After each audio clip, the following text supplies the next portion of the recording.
আমার দেশের কত ধনী আল্লাহ পাওয়ার জন্য মাহে রমজান আসলে মক্কায় দৌড়ায়, মদিনায় যায়, কয় মক্কায় নামাজ পড়বো, মদিনায় নামাজ পড়বো। এক রাকাত নামাজে 1 লক্ষ রাকাতের সওয়াব, 1 রাকাত নামাজে 50,000 রাকাতের সওয়াব। উমরা করে মক্কায় কাটায় সময়, মদিনায় কাটায়। মক্কায় কোরআন খতম দিতে চায়, মদিনায় কোরআন খতম দিতে চায়। সওয়াব মাহে রমজানে অগণিত সওয়াবের আশায় ব্যক্তিগুলি আল্লাহর ঘরে হাজিরা দেয়।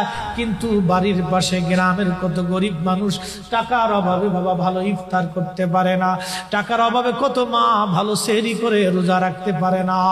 এই ধনীরা এই গরিব মানুষের ঘরে খাবার না দিয়ে আল্লাহরে পাওয়ার জন্য মক্কা মদিনায় দৌড়ায়। আল্লাহ ডাক দেখো, বান্দা একবার মরে দেখ, কায়দা মতো জুতা দিয়ে পিটামো, আমার বান্দারা না খেয়ে ইফতার করবে, আর তুই আল্লাহ পাওয়ার জন্য মক্কায় আইছো, এমন আল্লাহ আমি ধরা দেব না।